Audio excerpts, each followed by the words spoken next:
Legendary Marvel Comics founder Stan Lee is renowned for creating a fantastical world of superheroes and villains.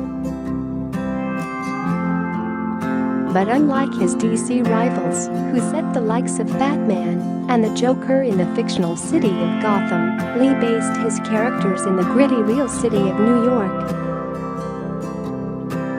His Fantastic Four did battle in the Lower East Side with the notorious Yancy Street gang, a play on Delancey Street, which runs from the Bowery to the Williamsburg Bridge. Peter Parker lived with his Aunt May in the Forest Hills neighborhood of Queens after the untimely death of Uncle Ben. Dr. Strange studied the mystical arts in his Sanctum Sanctorum in Greenwich Village at 177A Bleecker Street, and blind lawyer and crime fighter Daredevil is based in the seedy underworld of Hell's Kitchen.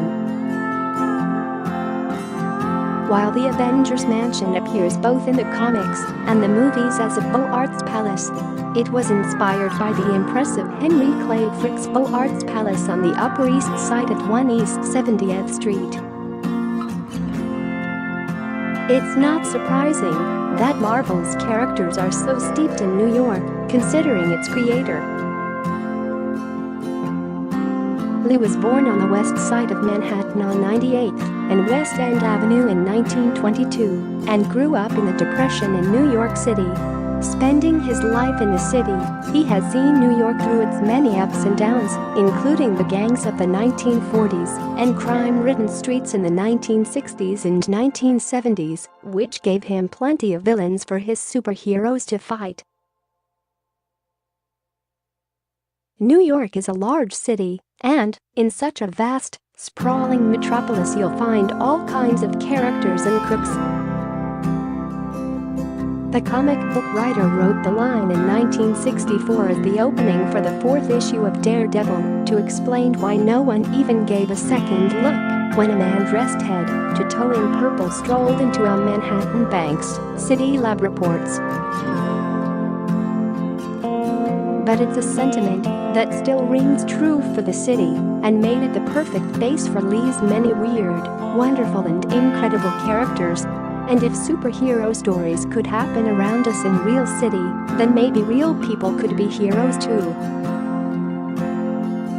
Lee himself embodied the wisecracking New Yorker and appeared in countless cameo roles in his Marvel blockbusters until his death aged 95 in 2018. And his sardonic sense of humor and sharp-wit lives on his characters like his fast-talking, quippy teenager Spider-Man or Tony Stark's smug wit or Luke Cage's tough, no-bullshit attitude. But his New York setting meant his supporting cast of NYPD cops, vendors, buskers and locals always had a funny, colorful, and sometimes rude comment to add. It also means that fans are able to visit the real-life inspirations for some of their favorite Marvel characters. The Avengers Mansion, the Frick Collection. The Avengers Mansion appeared in the Avengers' second-ever issue in 1963 as a Beaux Arts Palace on the Upper East Side. The converted mansion, which was once pushed 35 feet back from Fifth Avenue by Thor and Iron Man to gain additional privacy, was where the heroes lived and trained. It boasted 9 bedrooms, 9 bathrooms, its own Quinjet hangar, a swimming pool, as well as laboratories and an underground training facility. Over the decades and many issues, the mansion was destroyed and rebuilt countless times until Tony Stark aka Iron Man decided to sell off the property and built the high-rise Stark Tower, also known as the Avengers Tower, in Manhattan, a location which movie fans may be more familiar with as they feature heavily in the Marvel Cinematic Universe.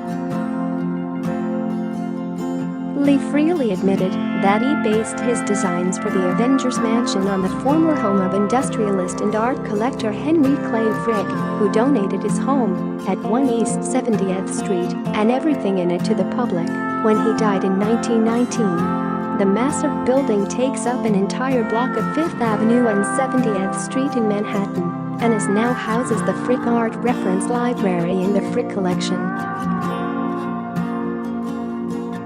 Dr. Strange's Sanctum Sanctorum, 177 Bleecker Street. Dr. Strange, an egotistical surgeon who sought a mystical way to cure his hands after a car accident, lives and works at his Sanctum Sanctorum on 177A Bleecker Street. The grand home also houses his collection of magical paraphernalia.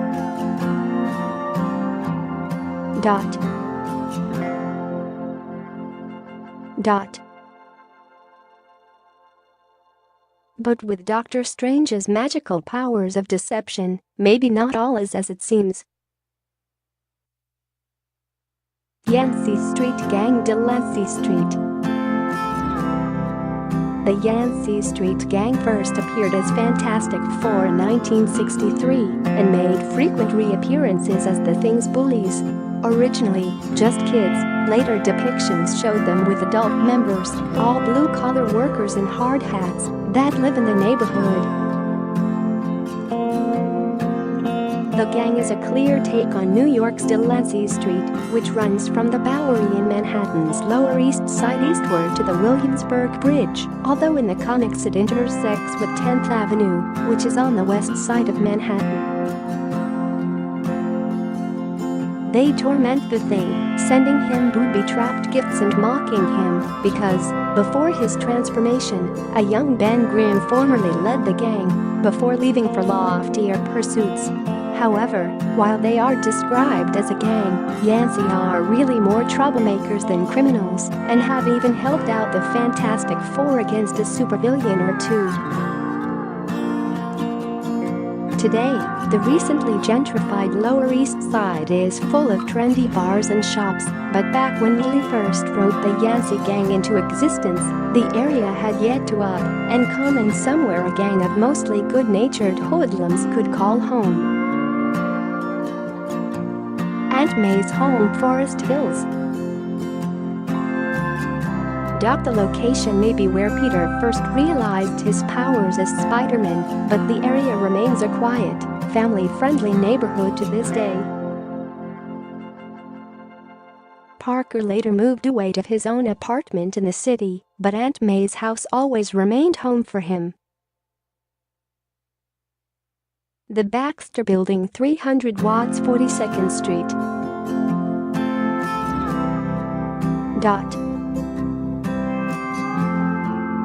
While 320 does not exist, the imposing corner building 300 does. It first appeared in the comics in 1962 as what was then an impressive, 35 stories high structure. It became the scene of many battles but was eventually destroyed in an issue in 1985 by Dr. Doom's adopted son Christoph Bernard, who shot it into space. The writers later explained that they had wanted something more impressive to match the buildings around it, so it had to be destroyed and replaced. But it reappeared in the movies. In the 2005 Fantastic Four film, it was an Art Deco apartment block where Reed Richards had rented the top floor and turned it into a laboratory and home. In the 2007 Fantastic Four, Rise of the Silver Surfer, the Baxter Building's rooftop was the setting for Reed Richards and Susan Storm's wedding. In the 2015 reboot Fantastic Four film, the building became a think tank for gifted scientific young people and was named the Baxter Foundation. The real building is mostly residential. Daily Bugle Flatiron Building. Lee's works and characters have been adapted countless times into TV shows and movies. In these cases, real-life places are used as locations for shooting, such as the headquarters of the Daily Bugle in Spider-Man 2. The iconic Flatiron Building in Manhattan became home to Peter Parker's fearsome newspaper editor Jonah Jameson, who frequently demanded that Parker bring me pictures of Spider-Man. In the comics, the Bugle was based on 39th Street and 2nd Avenue at a building formerly known as the Goodman Building. The 46-story structure was topped off by the Daily Bugle logo in 30-foot letters on the roof. Daredevil's offices and crime-fighting hunting ground 363S 4th Street, Williamsburg, and Hell's Kitchen. While most adaptations have stayed true to Lee's original stories and locations, some have had to update to reflect the changing New York landscape. Lee's Matt Murdock, a lawyer blinded by radioactive waste which gives him super abilities, grew up on what was then the crime-ridden, working-class Irish-American neighborhood of Hell's Kitchen.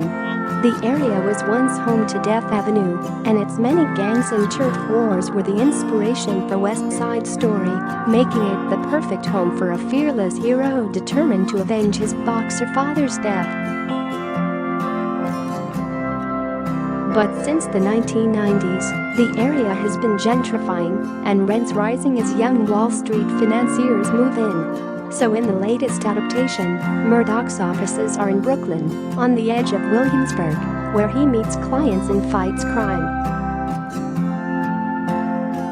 Though Daredevil still fights crime in Hell's Kitchen, but while the low-level criminal element are gone, evil villains are now attracted to the affluent area because of the hand